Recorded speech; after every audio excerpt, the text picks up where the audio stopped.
There we go. All right. You just did something. There we go. We are live and recording. Okay. So, today we're going to talk about Last Kids on Earth. One of the best, I think it's one of the best series of books from like 2000 and beyond. Yeah. And it's full, it's like good plot-wise, right? It has great characters. Yeah, like Jack.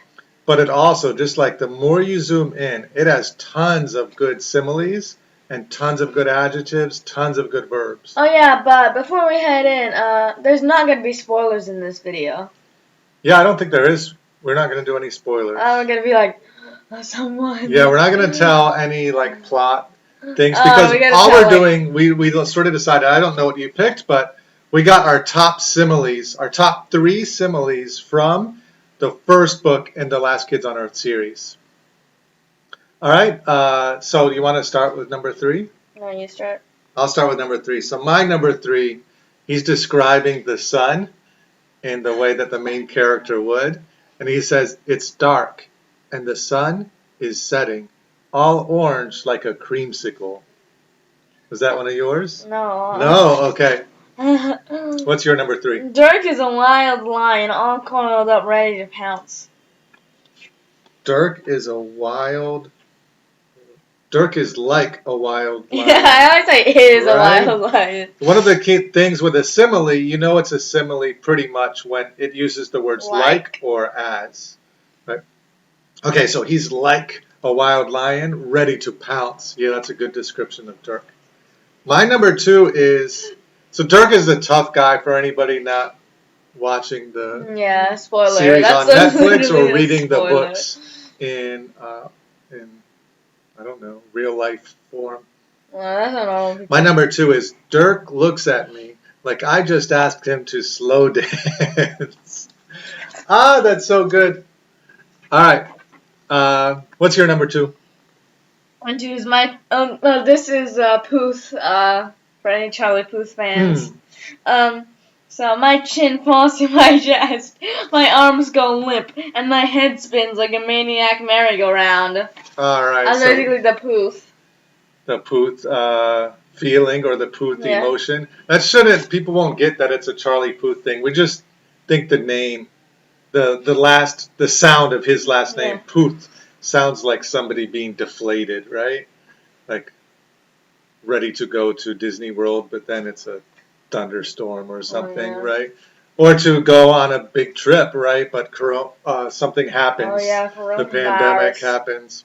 Okay, so my number 1. This might be the first one. Usually we have all of ours alike, but like I said, there were so many good similes in this book. There's a lot to choose from, right? So my number 1 is Quint and I were like some Legos. We just clicked. It's not even on mine. That's not on yours? No. Okay, so what's yours? I know what it is. My friends move in a unit, like a better-looking version of the Avengers, racing to the fence and climbing over. Yeah, why did you like that one? I don't know.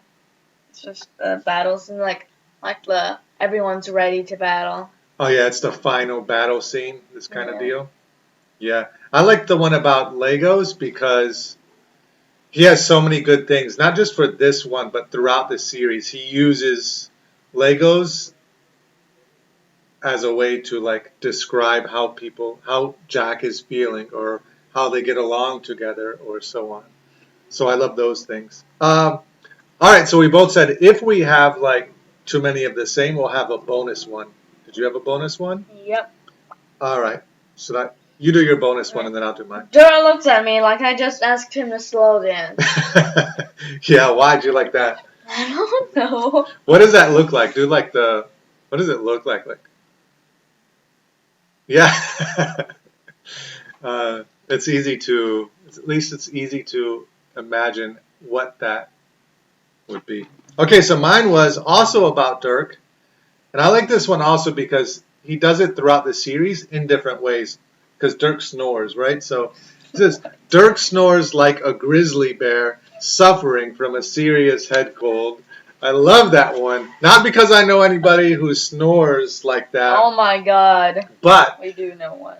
But because it's like the Legos, he continues this sort of thing. I'm going to describe something, the way somebody snores in all of these different ways. I'm going to describe different things using Legos as We a didn't have reference anything point. in common. Yeah, I think that's the first time. And just for the record, I knocked something off my bucket list while explaining it to Troy earlier, which was I want, before I die, to put the USB thing into the slot correctly the very first time.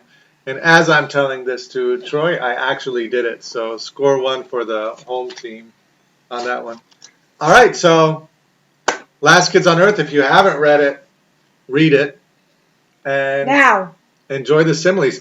Like literally go to Amazon right now and order it. We'll put a link in the description below. A nice, juicy, Amazon affiliated link.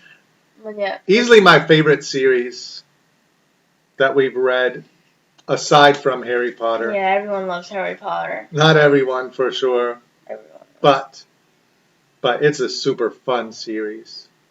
Harry Potter's very meaningful. Last Kids on Earth is just crazy. Harry Potter's not that Fun. dark for any of you who haven't read it. Just read like the 7th book isn't dark at all. Anyway, let's wrap it up. Wrap it up. Thanks for watching. Stay tuned for more similes, more top facts, more funny faces.